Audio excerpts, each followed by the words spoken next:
Fire Emblem Path of Radiance is a well-received Fire Emblem game with, well, some financial quirks. You can get the game for the cheap price of $200, or you can get it for the other cheap price of $450 plus a $40 a year subscription. Well, there are other ways, but those require some wavy methods. Either way, I decided that since I had already beaten the game a few times, I should go for a different approach. I just mess around and have no idea what I did, so this should be fun and not stressful at all. I will play through this game on normal difficulty because I have no idea how bad things will go. In the prologue of the definitely normal Path of Radiance playthrough, Ike decides that using a sword is for normies, cause too many of his Smash friends. I know how bad that sounds now actually. He decides that it's actually better to start using a spear, because technically that's just a sword on a stick. Eating dirt might also be the reason for the weapon switch up.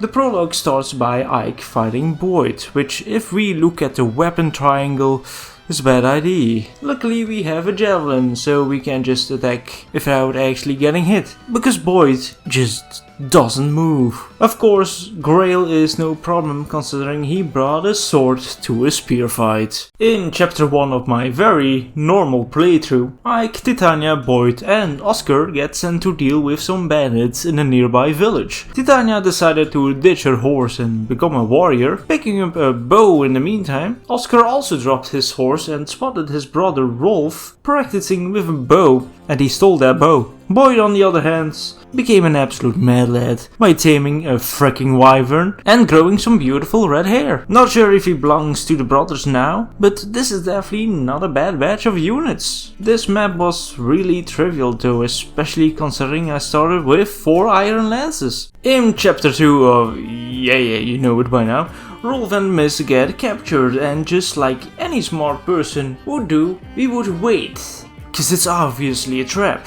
Aside for that it's obviously a trap, it does seem like a fun time to trample on some bandits who dare to take the younglings. In this chapter we meet Reese, who decided that being a healer sucks, cause they constantly die. But this time no healer will die at all, because they are 100% not useless. Either way, Reese is a mage now. A much better class that can change into a sage. At least if the class changes aren't randomized in this game. In chapter 3 we get punished for our previous misbehavior, because that's what happens, and have to team up with Gatry and Shinon, and also Titania, but we already met her, so who cares. Gatry has decided that being a man is unnecessary and he became a Mia. Shinon on the other hand picked up some lances and a horse and decided it was time to stop being the worst character in the fucking game. We could have talked to Marcia in this chapter to recruit her later, but she got her elixir stolen and gets killed before I had the chance to talk to her. Luckily enough she was just a wyvern 9, so Boyd's not getting replaced. Aside for that very sad, oh so sad loss, this map was kind of nice and trivial.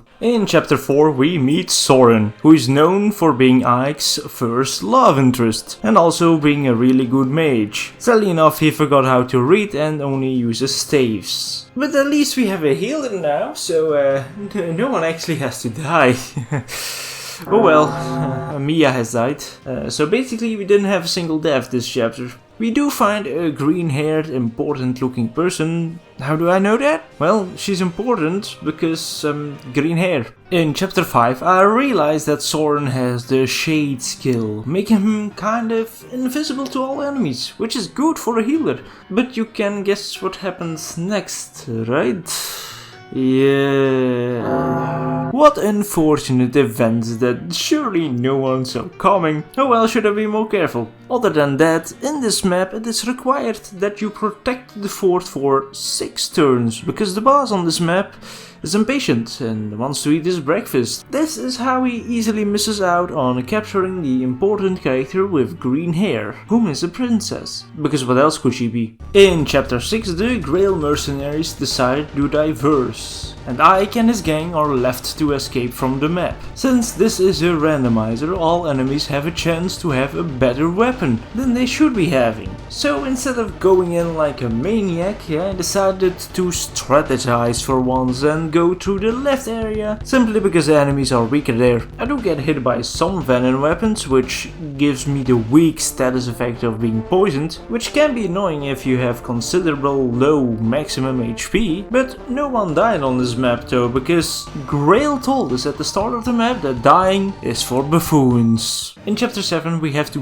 rout the enemy, which basically means kill everybody, which is also easier said than done, considering all my units are considerably weak. In this chapter we meet Mia, who instead of being a character living in Ike's shadow, is now a Swords Knight who can possibly become a paladin if the game doesn't randomize that. Reese does almost die, but because of his Wrath skill he becomes a much better unit. At the end of the chapter we get a sneak peek at what our next characters can be and get to meet the Black Knight, who is still the Black Knight, which is kind of underwhelming. I would have loved to see something funny like Ike or something. Either way, Grail forgets his own words that he just said a chapter ago and dies like a buffoon. In chapter 8 we have to defend the castle from the Daean army for 8 turns. Considering there are 3 choke points in this chapter and I have decently chunky units that I just leveled up with my bonus XP, nothing can actually go wrong. Yeah, I forgot this was a randomizer. I decided to take the safe approach and gave everyone a vulnerary at the start of the map because of how unpredictable this game can be, especially considering that Wyvern Knights just disregard choke points. Once again, Reese almost dies, but clutches it up with his Wrath skill. On this map we can recruit Ilyana, who is, instead of a mage, a bow knight on a horse. Meaning paladin time, baby! If the game isn't randomized in that way at least. This was honestly a scary chapter and I was truly in despair. But I was also hopeful for the next parts of this run, considering Mordecai is a freaking dragon now. In chapter 9 of the Fire Emblem Path of Radiance randomizer, Mist and Rolf joined the team. Mist became a mage, which seems to be the class choice for the healers in this run, and Rolf, well, decided that being the worst character in the game is not to his liking and decides to turn a new leaf and become a thief, which isn't that much better of a class. At least he's useful now. In this chapter we could have recruited Marcia, but she's dead. This map is not that difficult to go through because of how small it is and the many possible choke points. There are 2 houses we can visit for items. I'm not even sure if I need them because, well, they are randomized. Since Boyd is the only one who can actually move fast through the sand because he's on a freaking wyvern, I decided to choose him to go to the houses, risking the chance of him eating sand. Luckily that did not happen, but it was close though. We got a counter scroll, which is a useful skill, but there are better ones out there. And we get Rexora, a light magic tome, which not a lot of characters can use, so I'm sure it will come in handy. I do notice that one of the enemies has the Paragon scroll for us to take, so that has become one of my priorities. And just like anything in this game, I am definitely not going to waste it. Overall, this chapter was an easy one to finish and we finally meet it with King Kanagis. Kanagis? That probably has something to do with Canine, I'm sure. He tells us that he can't help us because of plot reasons. In chapter 10 of this fun Fire Emblem Path of Radiance playthrough, we get to free some prisoners so we can use them as units or bait. We also get access to Mordecai and Leafy. Mordecai is a freaking dragon and will definitely carry me throughout the game, cause if I lose him ever, the game might just be over. Leafy is just Shinan in disguise, meaning that she is the worst character in the fucking game. In this chapter we can also recruit Volkay, who is just a normal guy with an axe, making him better than he was before. In this chapter we can free Braum, Kieran and Nefany, 2 of which are horse knights, making them once again valuable assets. In this chapter I decide to give Ilyana the Paragon skill to level her up quickly and use some scuffed tactics I have seen on YouTube before to grind her up. Sephiroth I mean, Sephiroth really is unkillable for no lore reason whatsoever at all. And then I make a mistake and Eliana dies, taking her skills with her and all her items as well. At least we used Rolf to open all the cell doors, cause that's all you have to do to recruit those characters. All has been going really well. It's definitely going to get better. In chapter 11 of the Scuffed Fire Emblem Path of Radiance randomizer playthrough, we try to reach a ship to travel to Banyan. Sadly enough, some ruffians decide to beat up Ranulf, Ike's second love interest. The map then becomes an arrive map, where we just gotta make sure we get to the end, which is once again easier said than done. In this map we can recruit Zehark, who is a soldier that looks a lot like Nephany. This means that he can become a halberdier and be a really good unit. Sadly enough, it's a good day for the boss to hit an 8% crit on Ike, almost killing him, and hitting another 16% crit on Zehark, literally instantly after that. This obviously kills him, so his run was short-lived. Eventually I'm able to kill the boss and spawn in the Black Knight, who, well, funnily enough, just doesn't move, considering I am too far away already. Overall, this was a trivial map, aside for the lucky crits of the boss. In the cutscene, Ranulf fights the Black Knight, and considering this isn't what he looks like in the game, it crashes. Luckily, Sephiroth saves the day, and we can continue with our playthrough. In chapter 12 of a not so yet disastrous Fire Emblem Path of Radiance randomizer playthrough, we recruit Sophie via the info in the base. Normally Sophie is a thief that gets benched. If good stats grows, but you know, he's a thief so he doesn't really class change. This time he's yet another horse knight, but I'm sure he can be valuable in some way. The map in this chapter gives you little moving space, so I try to use less units than is recommended, because normally this map is all too difficult. Then the boss appears and is a fucking Wyvern Lord, one of the strongest units in the game. As this is a randomizer, it was bound to happen that I would come across a very overpowered boss at the early stages. Not only is he strong, he actually cleaned up my whole army that I deployed, including Jill, who I just recruited. The only two characters left were Ike and somehow Mia, who in the last turn changed class into a paladin. I lost Mordecai and Leafy in this chapter, like holy! And I also lost Nephany and Brahm. This was disastrous. In chapter 13 of the Fire Emblem Path of Radiance Fun Oh So Fun randomizer, we have to defend the ship for 10 turns, which is really nothing too bad considering there are once again 3 choke points that can easily be occupied. We also get to recruit Astrid, who is cosplaying as Mist, and it really was time that I got another healer. Oh. It was nice meeting you. Normally we can also recruit Gatry in this chapter, but he's dead, so no can do. Luckily nothing else goes majorly wrong and we finish off the chapter. Okay, maybe some things go majorly wrong, but the warrior class is just okay at best anyway. We finish the chapter off by searching for the Apostle of Banyan, who turns out to be this sassy child who has a bit of a temper. Good thing the ghost of Titania is helping us out. In chapter 14 of this randomized Fire Emblem Path of Radiance playthrough, Seneki sends us on a mission, because how else could we possibly kill off more characters? Not that this actually happened. For once I actually was able to finish a chapter without losing a single unit. All thanks to Mia being an overpowered paladin and having this soul skill, which gives her a chance of healing herself while damaging an opponent. We could have recruited Makalov on this chapter, but considering Marcia is dead, I can forget it.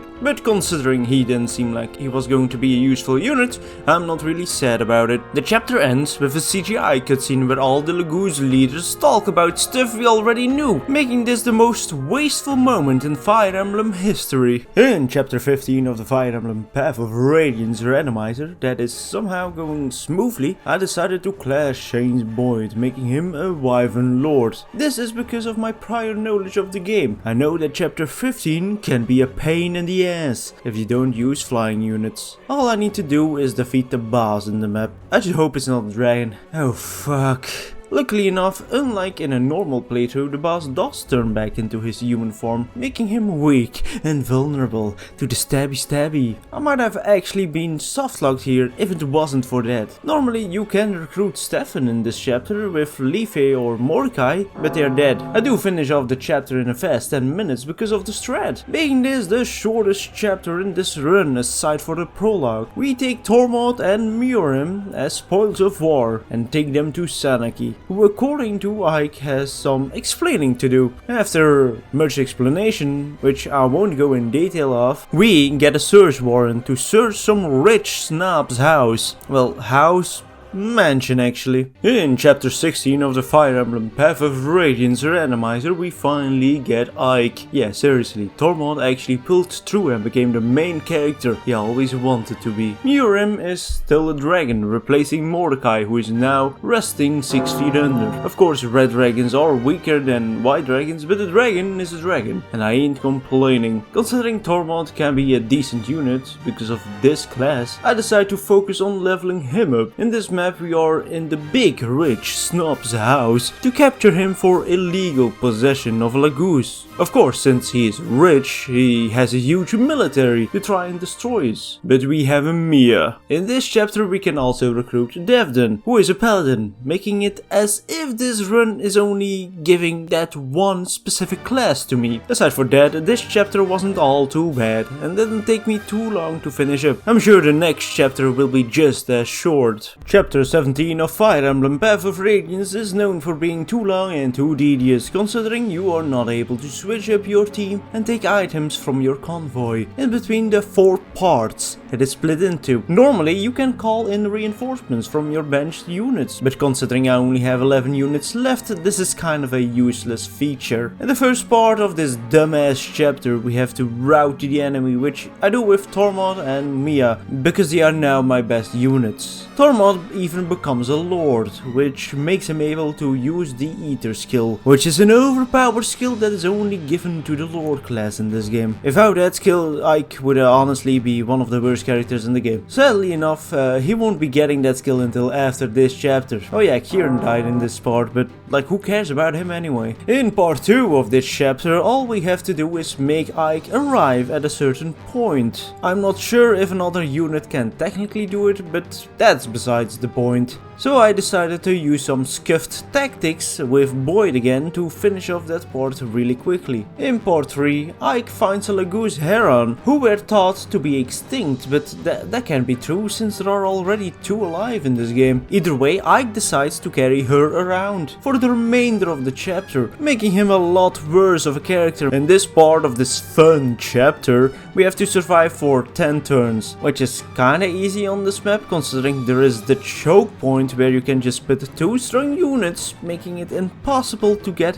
hit, even if there are reinforcements coming from the left. This part literally couldn't be any easier. The final part though has the strongest enemies and a boss nub that usually is just a mage that needs to be beaten up. Sadly enough, this time he's a freaking paladin. What is it with paladins in this game? Luckily enough, all my units are high level enough to blast through this map.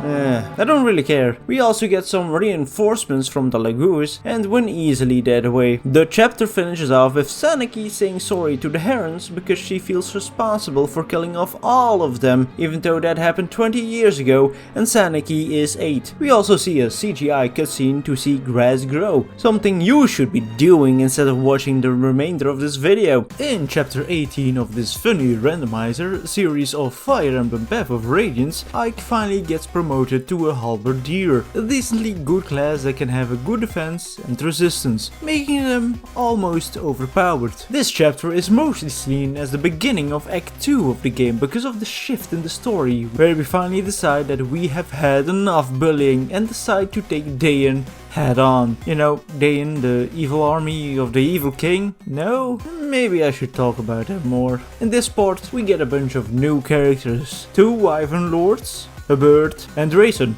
who is a healer. We all know what his fate will be. This is a route map, meaning we could get some well needed level ups for all the characters we have. We could recruit Shinon on this map, but Rolf is dead, like not long ago, and I had actually completely forgotten about it while making this video. So now you know. The chapter ends with Nasir being very sus and Soren sussing out the sus to eventually do nothing about the sussy behavior. In chapter 19 of the Fire Emblem Path of Radiance insanely stupid randomizer at times, we move further into Dane territory and get to a map where we have to beat the boss. Seems simple enough until you realize that Nesala is on this map and can one-shot almost all of my units if he wants to. Luckily enough, I was able to slip past him and kill the boss easily. Missed the dice though, but who cares? The chapter ends with Ike taking 50,000 gold to pay off Volkay, who normally gets his class change here, but considering he is dead, he just dips. He does tell us that the medallion is important and might possibly be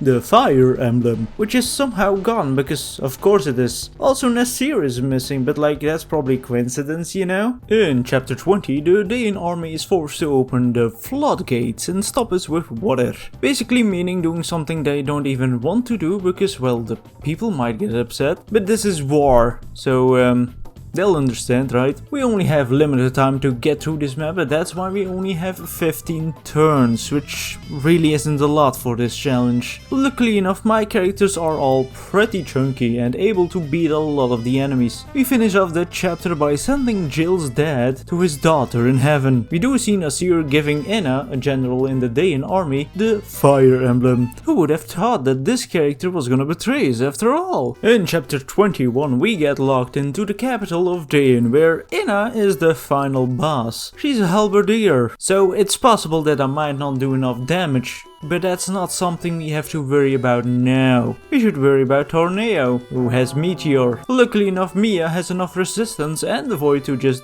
not get hit by this at all. Furthermore, there are a bunch of chests here who we can open with Khalil, or newly acquired unit who is an assassin, a useless class that is actually only useful for opening chests. We even get Irvin, Grill's ex, who they definitely just picked from his grave because Ike left it there. Sophie changes his class into a paladin, but because the game isn't programmed to class change Sophie, it crashes, revealing Sophie's true purposes, living in Ike's shadow as a main character in the next game. We finish off Anna with ranged weapons and get betrayed by Nasir. Once again, who would have seen that coming? We also meet Zelgius, a well-beloved knight with a lot of armor. Surely he will be joining us soon. In chapter 22, we aren't done yet with beating up some Dayans. No, this time we are in a chapel, where the Dayan mercenaries use the priests as shields. You get a lot of bonus XP for keeping them alive. Why are we here? Story reasons. What else? I do accidentally misclick and kill a priest, but it's only one. I eventually kill the boss, which is what you have to do in this chapter to finish it off, and we find a room filled with messages from Raisin's dead sister. He then proceeds to give a lot more lore dump, because, you know, that's cool, but that's really something you should be watching for yourself. In chapter 23 of the Fire Emblem Path of Radiance randomizer, we decide that we don't need any help from our newly acquired friend Zelgius, which is in my opinion a bad idea, but I guess we have to wait till the next game to play with him, right? In this chapter we move over a bridge to bring a final push into this game's story to take back Crimea from the evil king Ashnard. Our first obstacle is Patrine and her army. The bridge is filled with holes that you can easily fall through. Luckily, this is more of an inconvenience than a death trap. I sadly enough make a mistake and move Raisin in range of the enemy, and he dies. Could have seen that one coming. Patrine is just like Anna, a halberdier, so all we can do is pray that Ike, the halberdier, is stronger. We also get help from some green units, but they get absolutely slaughtered. The chapter ends by Princess Elincia meeting up with her childhood friend Lucia, who is probably a good unit because she's probably another paladin. In chapter 24 I give Ranulf the Paragon skill. You might be wondering, when did I get Ranulf? Well, I got him in the last chapter, but he was yet another paladin, so I didn't really mention him. Furthermore, I think he can be a very useful unit, because he's a paladin. In this chapter we have to save Geoffrey, Princess Elincia's retainer, who is a halberdier. Man, this game is giving me the same units over and over. We have to save him in 15 turns, which sounds bad but really isn't, considering how small this map is. After a certain point the Black Knight appears, who doesn't really move considering all my units are already too far away. We finish the map and finish the chapter by watching Ike struggle against the Black Knight, which anyone could have seen coming considering we are not even at the end of the game yet. In chapter 25, Lyanna, the sister of the dead Raisin, gets kidnapped by the well-beloved Black Knight. Did I say well beloved? I think I got him confused with Zelgius, who has definitely nothing to do with him. We recruit Largo,